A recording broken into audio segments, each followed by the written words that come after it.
សូមស្វាគមន៍ថ្ងៃនេះយើងនឹងពិភាក្សាអំពីភាពខុសគ្នារវាងលិខិតមរតកចំនួន2គឺ Living Trust ហើយនិង Will ហើយថាតើមួយណាសមស្របសម្រាប់គ្រួសាររបស់លោកអ្នក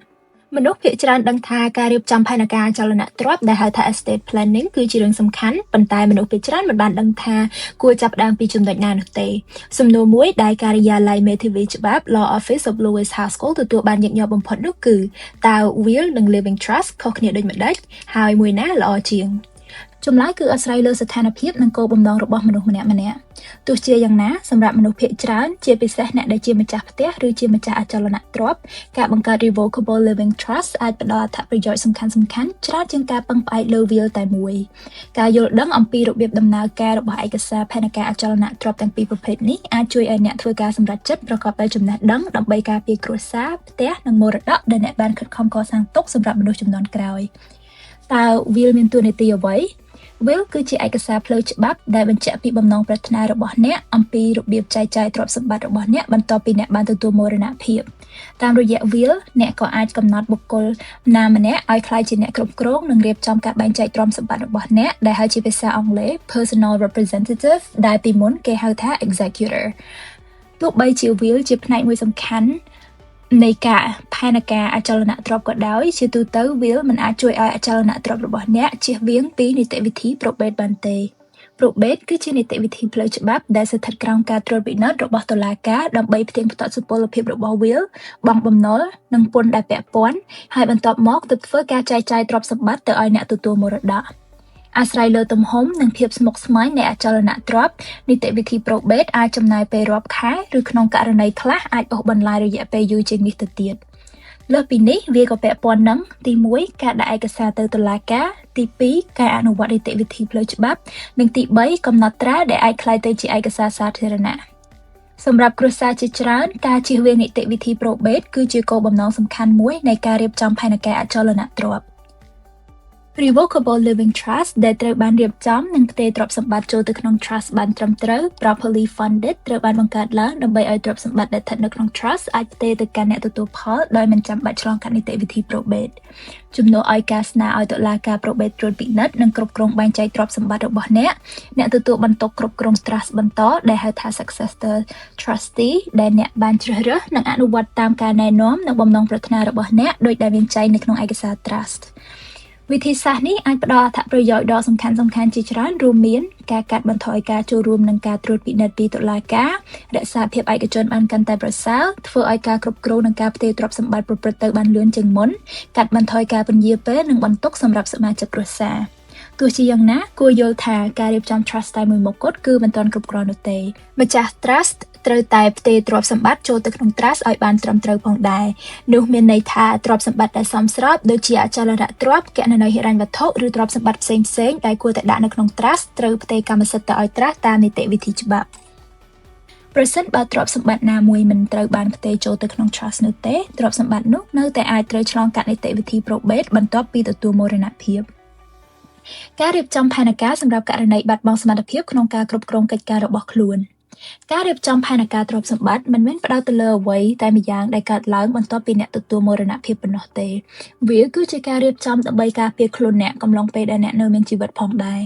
ប្រសិនបើមានជំងឺគ្រោះថ្នាក់ឬវ័យចាស់ជរាធ្វើឲ្យអ្នកលែងមានសមត្ថភាពគ្រប់គ្រងកិច្ចការហិរញ្ញវត្ថុឬទ្រព្យសម្បត្តិរបស់ខ្លួន Revocable Living Trust ដែលត្រូវបានរៀបចំយ៉ាងត្រឹមត្រូវអនុញ្ញាតឲ្យអ្នកទទួលបន្ទុកគ្រប់គ្រង Trust បន្តដែលហៅថា Successor Trustee ដែលអ្នកបានជ្រើសរើសចូលមកបន្តគ្រប់គ្រងទ្រព្យសម្បត្តិរបស់ Trust តាមលក្ខខណ្ឌនិងការណែនាំដែលមានចែងក្នុងឯកសារ Trustការរៀបចំបែបនេះអាចជួយកាត់បន្ថយការរំខាននិងបញ្ហាដែលគ្រួសារអាចប្រឈមមុខហើយក្នុងករណីជាច្រើនក៏អាចកាត់បន្ថយតម្រូវការក្នុងការស្នើសុំឲ្យតុលាការតែងតាំងអ្នកគ្រប់គ្រងទ្រព្យសម្បត្តិផងដែរជាទូទៅផែនការអចលនទ្រព្យដែលមានលក្ខខណ្ឌគ្រប់ជ្រុងជ្រោយក៏រួមបញ្ចូលឯកសារសំខាន់ៗផ្សេងទៀតដូចជា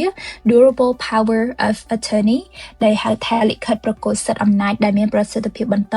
និង Healthcare Proxy ដែលហៅថាលិខិតតែងតាំងអ្នកសម្រេចចិត្តផ្នែកសុខាភិបាលដើម្បីគ្រប់គ្រងកិច្ចការផ្លូវច្បាប់និងការសម្រេចចិត្តដែលមិនស្ថិតនៅក្រោម Trustតើហេតុអ្វីបានជាការផ្ទេរកម្មសិទ្ធិផ្ទះឲ្យកូនក្នុងកំឡុងពេលដែលអ្នកនៅមានជីវិតអាចជាកំហុសដែលនាំឲ្យមានការខាតបង់ខ្ពស់ឪពុកម្ដាយជាច្រើនជឿជាក់ថាការផ្ទេរកម្មសិទ្ធិឲ្យទៅកូនខណៈដែលខ្លួននៅមានជីវិតគឺជាវិធីងាយស្រួលបំផុតក្នុងការជៀសវាងនីតិវិធី probate ជាអកុសលការសម្រេចចិត្តបែបនេះអាចបង្កឲ្យមានផលវិបាកផ្នែកច្បាប់និងហិរញ្ញវត្ថុយ៉ាងធ្ងន់ធ្ងរនៅពេលដែលកម្មសិទ្ធិត្រូវបានផ្ទេររួចផ្ទះនោះតាមផ្លូវច្បាប់នឹងក្លាយទៅជាកម្មសិទ្ធិរបស់កូនអ្នកមិនមែនជាកម្មសិទ្ធិរបស់អ្នកទៀតទេជាលទ្ធផលអចលនទ្រព្យនោះអាចប្រឈមនឹង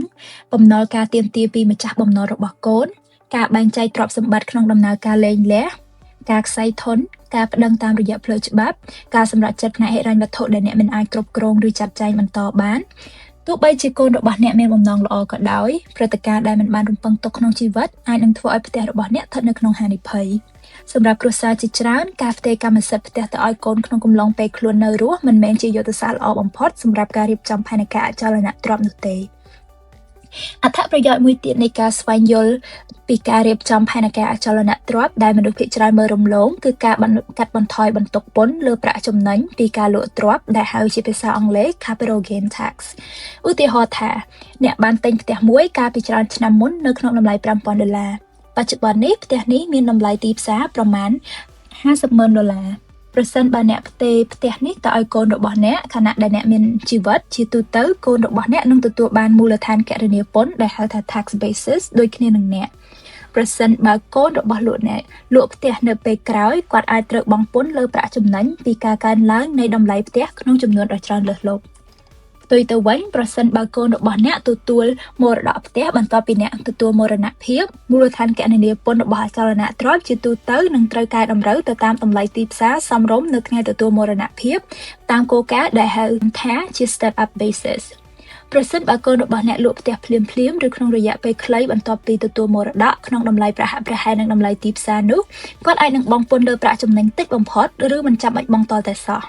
ដោយសារច្បាប់ពន្ធមានភាពស្មុគស្មាញហើយមានករណីលើកលែងជាច្រើនគ្រួសារទាំងអស់គួរពិគ្រោះជាមួយនឹងមេធាវីដែលមានបទពិសោធន៍ផ្នែក estate planning មុនពេលសម្រេចចិត្តផ្ទេរកម្មសិទ្ធិអចលនទ្រព្យសំណួរសួរថាតើ Living Trust អាចការពារទ្រព្យសម្បត្តិពីម្ចាស់បំណុលបានដែរឬទេនេះគឺជាបញ្ហាមួយដែលមនុស្សជាច្រើនយល់ច្រឡំ Revocable Living Trust មិនត្រូវបានបង្កើតឡើងដើម្បីការពារទ្រព្យសម្បត្តិរបស់អ្នកពីម្ចាស់បំណុលរបស់អ្នកក្នុងកំឡុងពេលដែលអ្នកមានជីវិតនោះឡើយដូចគ្នានេះដែរបើទោះបីជា Living Trust អាចជួយសម្រួលការគ្រប់គ្រងអចលនទ្រព្យនិងជួយឲ្យទ្រព្យសម្បត្តិដែលបានផ្ទេរទៅក្នុង Trust បានត្រឹមត្រូវជៀសវាងនីតិវិធី probate ក៏ដោយក្រោមច្បាប់រដ្ឋ Massachusetts វាមិនមែនជាមធ្យោបាយដែលអាចការពារទ្រព្យសម្បត្តិពីការទាមទារដោយស្របច្បាប់របស់ម្ចាស់បំណុលបន្ទាប់ពីម្ចាស់ trust ទទួលមរណភាពបានទាំងស្រុងនោះទេស្ថានភាពរបស់អចលនទ្រព្យនីមួយៗមានភាពខុសគ្នាហើយសិទ្ធិរបស់ម្ចាស់បំណុលអាស្រ័យលើអង្គហេតុជាក់លាក់និងច្បាប់ដែលអនុវត្តចំពោះករណីនីមួយៗសំណួរមួយទៀតក៏បានសួរថាតើ Revocable Living Trust សមស្របសម្រាប់មនុស្សគ្រប់រូបដែរឬទេជាការពិតទៅមិនមានទាំងស្រុងនោះទេមនុស្សមួយចំនួនត្រូវការត្រឹមតែ will ឬហៅថាបណ្ដាមរតកដែលត្រូវបានរៀបចំយ៉ាងត្រឹមត្រូវនិងស្របតាមច្បាប់ប៉ុន្តែមនុស្សជាច្រើនជាពិសេសអ្នកដែលជាម្ចាស់ផ្ទះមានអចលនទ្រព្យច្រើនចង់ធ្វើការផ្ទេរទ្រព្យសម្បត្តិទៅអ្នកទទួលមរតកឲ្យមានភាពសាមញ្ញឬក៏ឲ្យតម្លៃទៅលើភាពឯកជនឬចង់ឲ្យបុគ្គលដែលខ្លួនទុកចិត្តអាចបន្តគ្រប់គ្រងលើទ្រព្យសម្បត្តិប្រសិនបើខ្លួនបាត់បង់សមត្ថភាពឬចុងក្រោយចង់កាត់បន្ថយពេលវេលានិងការចំណាយដែលពាក់ព័ន្ធនឹងនីតិវិធី probate Revocable Living Trust អាចផ្ដល់ផលប្រយោជន៍ជាច្រើនផែនការអចលនទ្រព្យដែលសមស្របបំផុតអាស្រ័យលើស្ថានភាពគ្រួសារទ្រព្យសម្បត្តិនិងគោលបំណងរយៈពេលវែងរបស់អ្នកមិនមានដំណោះស្រាយតែមួយណាដែលសមស្របសម្រាប់មនុស្សគ្រប់រូបនោះទេហើយជាចុងក្រោយការការពារគ្រួសាររបស់អ្នកដោយការរៀបចំផែនការអចលនទ្រព្យប្រកបដោយការគិតគូរការរៀបចំផែនការទ្រព្យសម្បត្តិមិនមែនគ្រាន់តែជាការកំណត់ថាតើអ្នកណានឹងទទួលបានទ្រព្យសម្បត្តិអ្នកបន្ទាប់ពីអ្នកបានទទួលមរណភាពប៉ុណ្ណោះទេវាគឺជាការការពារមនុស្សដែលអ្នកស្រឡាញ់ការថែរក្សាទ្រព្យសម្បត្តិដែលអ្នកបានខិតខំថែរក្សានិងកសាងនិងការធ្វើឲ្យដំណាក់កាលដ៏លំបាកបំផុតក្នុងជីវិតកាន់តែងាយស្រួលសម្រាប់គ្រួសាររបស់អ្នកថាតើអ្នកគួររៀបចំ will Revocable Living Trust ឬផែនការអចលនទ្រព្យដែលមានលក្ខណៈគ្រប់ជ្រុងជ្រោយនោះគឺអាស្រ័យលើស្ថានភាពនិងតម្រូវការជាក់ស្ដែងរបស់អ្នកនៅក្នុង Law Office of Lewis Haskell យើងចំណាយពេលស្ដាប់និងស្វែងយល់ពីគោលបំណងរបស់អតិថិជនម្នាក់ៗព្រមទាំងពន្យល់អំពីជម្រើសផ្លូវច្បាប់របស់អ្នកដោយភាសាច្បាស់លាស់និងងាយយល់ដើម្បីឲ្យអ្នកអាចធ្វើការសម្រេចចិត្តដោយមានទំនុកចិត្ត ប្រសិនបើអ្នកចង់ដឹងថាតើ Revocable Living Trust សមស្របសម្រាប់អ្នកឬគ្រួសាររបស់អ្នកដែរឬទេ សូមទាក់ទង Attorney Louis Haskell ដើម្បីកំណត់ពេលវេលាពិគ្រោះយោបល់តាមរយៈលេខទូរស័ព្ទ 978 459 8359 យើងរីករាយក្នុងការជួយអ្នករៀបចំផែនការសម្រាប់អនាគត ការពារទ្រព្យសម្បត្តិ និងថែរក្សាមរតករបស់អ្នកសម្រាប់មនុស្សជំនាន់ក្រោយ។